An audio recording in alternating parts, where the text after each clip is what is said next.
গলছে হিমবাহ, বিপদের অজানা দিক। পৃথিবীর হিমবাহ দ্রুত গলে যাচ্ছে, যা সমুদ্রের পানির স্তর বাড়িয়ে উপকূলীয় শহর ও দ্বীপগুলিকে ডুবিয়ে দিচ্ছে।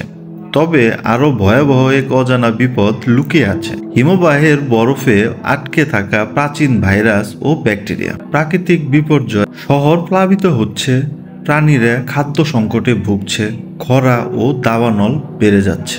মানব দুর্ভোগ, তীব্র গরম, বন্যা, ঝড় এবং পানির অভাবে লাখো মানুষ বিপদে পড়ছে। ভাইরাসের হুমকি, হিমবাহের বরফে হাজার বছর ধরে ঘুমিয়ে থাকা বিপজ্জনক ভাইরাস ও ব্যাকটেরিয়া মুক্ত হচ্ছে, যা নতুন মহামারীর কারণ হতে পারে। বিজ্ঞানীরা আশঙ্কা করছে এগুলো আধুনিক চিকিৎসার জন্য অজানা এবং মারাত্মক হতে পারে। সমাধান: নবায়নযোগ্য জ্বালানি ব্যবহার, বন সংরক্ষণ, কার্বন দূষণ কমানো। এসবের মাধ্যমে আমরা জলবায়ু পরিবর্তন ও ভবিষ্যৎ মহামারীর ঝুঁকি কমাতে পারি। এই সংকট মোকাবেলা করতে এখনই পদক্ষেপ নিতে হবে, নইলে অজানা রোগ ও জলবায়ু বিপর্যয়ে আমাদের ভবিষ্যৎ অন্ধকার করে তুলবে। পৃথিবী আমাদের বাড়ি, আমরা কি একে বাঁচাতে পারবো?